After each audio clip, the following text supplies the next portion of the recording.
ఒక app release చేయబోతున్నాం. రాష్ట్రంలో ఎక్కడైనా కానీ ఎవరికైనా కానీ ఏ అధికారితో అయినా కానీ హరాస్మెంట్కి ఎవడైనా లోన్ అయితే ఆ యాప్ లేకపోయి యాప్ అడిగే క్వశ్చన్, నీకు ఏ రకంగా అన్యాయం జరిగింది అని.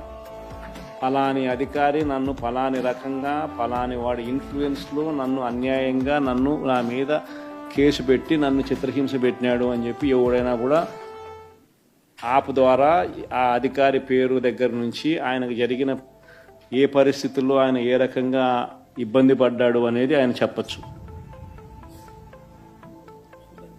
ఆయన దగ్గర ఏదైనా ఆధారాలు ఉంటే ఆ ఆధారాలు కూడా ఆయన అప్లోడ్ చేసే ఫెసిలిటీ కూడా కల్పిస్తూ ఉన్నాం. సో ఇంకో బటన్ నొక్కితే ఆయన కావాల్సిన ఆయన దగ్గర ఉన్న ఆధారాలు ఏదైనా ఉంటే ఆధారాలు కూడా ఆయన అప్లోడ్ చేయొచ్చు. ఆటోమేటిక్లీ ఆ కంప్లైంట్ మన డిజిటల్ లైబ్రరీలోకి వచ్చేస్తుంది. ఆ యాప్ ద్వారా మన డిజిటల్ లైబ్రరీ మన దగ్గర ఉన్న మన సర్వర్లలోకి మన డిజిటల్ లైబ్రరీలోకి వచ్చేస్తుంది. రేపొద్దున మనం ముఖ్యమంత్రి అయిన తర్వాత ఆ డిజిటల్ లైబ్రరీ మనం ఓపెన్ చేస్తాం. రేపొద్దున ఎవరికి రాష్ట్రంలో ఏ కార్యకర్తకైనా ఎవరికైనా కూడా ఎటువంటి అన్యాయం జరిగినా, ఏ అధికారి వల్ల అన్యాయం జరిగినా,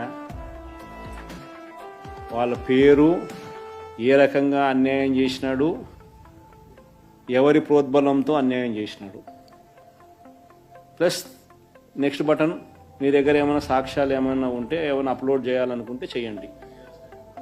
వీడియోలు కానీ నీకు ఇంకా వేరే సాక్ష్యాలు కానీ ఏమైనా ఉంటే మీ దగ్గర ఉంటే మీరు చేయండి. సో అవి కూడా ఒక అవకాశం. అవన్నీ ఆటోమేటిక్లీ మన సర్వర్లలో మన డిజిటల్ లైబ్రరీలోకి వెళ్ళిపోయి మనం వచ్చిన తర్వాత అవి ఓపెన్ చేసి ఎవడెవడైతే మన కార్యకర్తలను అన్యాయం చేసినాడో వాళ్ళందరినీ కూడా చట్టం ముందర ఏ రకంగా నిలబెట్టాలనో ఆ రకంగా నిలబెట్టించి అందరినీ కూడా సినిమా చూపించే కార్యక్రమం మాత్రం జరుగుతుంది. వాళ్ళు చేసినవన్నీ కూడా వడ్డీతో సహా ఏదైతే నువ్వు ఎత్తుతున్నావో అదే పండుతుంది. ఎక్కడో కూడా